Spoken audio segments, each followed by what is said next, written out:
What do you want to say to the people who believe that you are running a cult? He's not a cult. He's Jesus. And they should know that he's not a preacher, he's not a pastor. He's Jesus. Because God looked and saw that people were breaking the covenant with him, and he decided to bring him back. Is he the real Jesus Christ? Yes, he's the real Jesus I've ever met. He's the same Jesus who was there, and he has come back now. He's the real Jesus Christ. Did he cure any sickness of you, or how did you meet him? I was feeling very ill. I was very, very sick. I had moved over the hospitals. I've been taken to several hospitals. I was in a coma for almost a month. The moment I was brought here, Jesus prayed. then he prayed for me. That very day I woke up and I was okay. Some people think this is a cult. To me, he is not fake. You cannot direct God to do something. Got it. He knows what to do. Because what he has done for me, it is marvelous. Just look at how fiercely everyone worships him.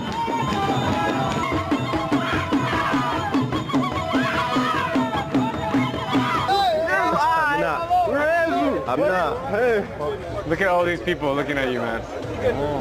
How do you feel? They love me. I feel happy. It's good. Shalom, Kahala Yahawah, Bashem Yahawashi, Bashem Qadash. Double honors my teachers, the apostles and elders of Great Millstone. Peace and mercy to the elect, with the house of David reborn again in this generation. And Shalom to the 130 Yashtarallah, who today are known as the Negroes, Latinos, and Native Americans, who before losing our true heritage were known as, and still are, the true Hebrew Israelites of the Holy Bible. In today's lesson, we're going to talk about false Jesus Christ from Africa. And this is just going to be in general talking about how we can check the Bible to help us identify false messiahs and false prophets. But let's go and read this first. This is the event when the Messiah actually left the earth, when he was taken up into the chariots, which the world refers to as UFOs, and how what the angel said could be expected when the Messiah returned. This is Acts 1:8. But ye shall receive power.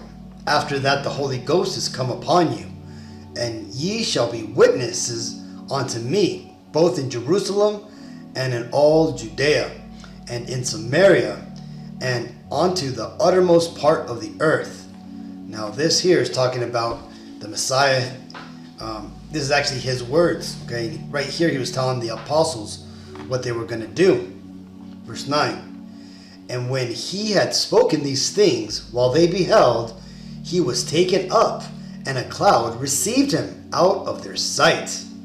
And that right there was the Messiah going up into a so-called UFO, okay, or what the Bible refers to it as the chariots of heaven or the clouds of heaven. Okay, so the Messiah, he was levitated up into the sky, and he was received into this chariot, and it took off. And the apostles stayed there, and they kept watching until they could no longer see him. Verse 10. And while they looked steadfastly towards heaven as he went up, behold, two men stood by them in white apparel. Okay, those two men are talking about angels. Okay, these were two angels that were there witnessing what was going on. Okay, and what did they tell the apostles?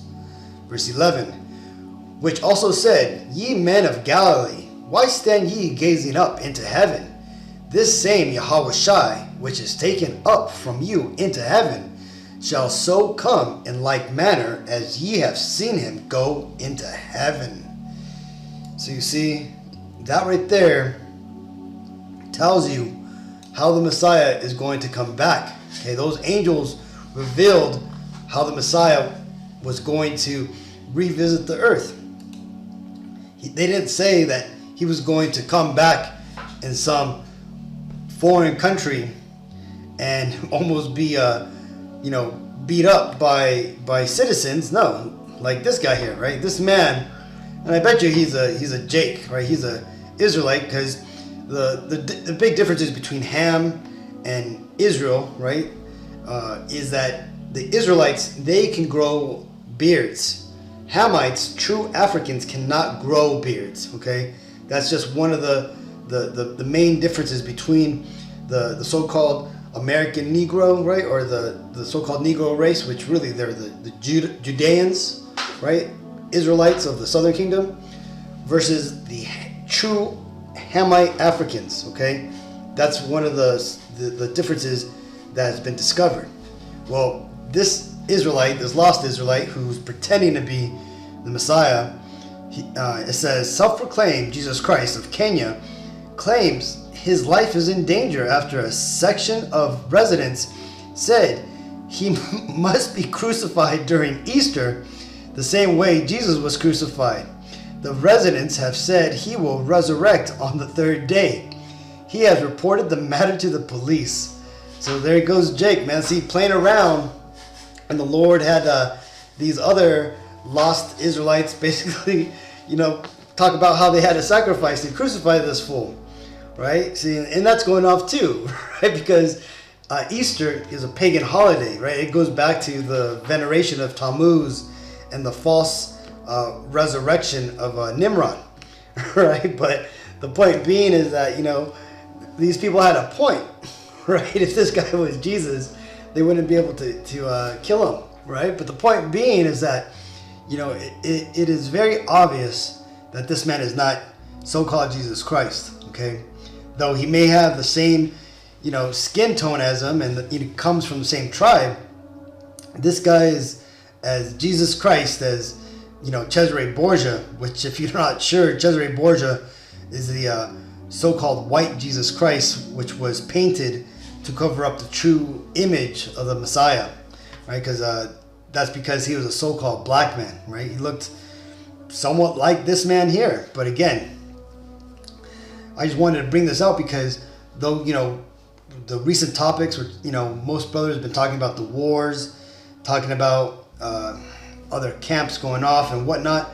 I thought it was always good to get back into some of issues like this, right? Issues that, though we in this truth know that this guy is not the Messiah, it's still good for us to go over and understand how we can verify through the scriptures, who is and who is not the Messiah. Well, I just read the Messiah's words himself saying, the Messiah is leaving, right? And how the angels said that he would come back the same way as he went, right? He'd come back in a chariot.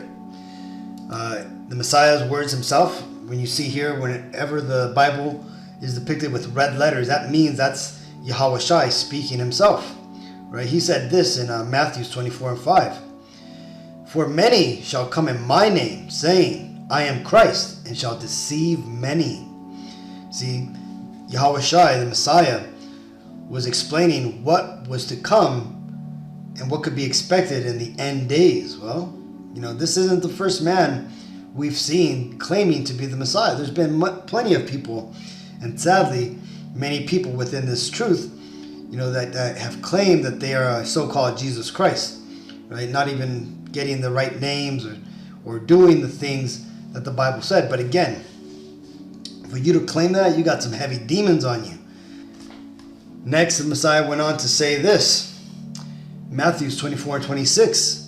Wherefore, if they shall say unto you, Behold, he is in the desert, go not forth. Behold, he is in the secret chambers, believe it not. So you see, in the end times, not only were there going to be many false prophets and false, messiahs, but that there would be claims that these messiahs were in certain places, right? Like in this case here, this false messiah in the video, I'm pretty sure the guy in the video is the same guy in that photo. They say that they were from Kenya.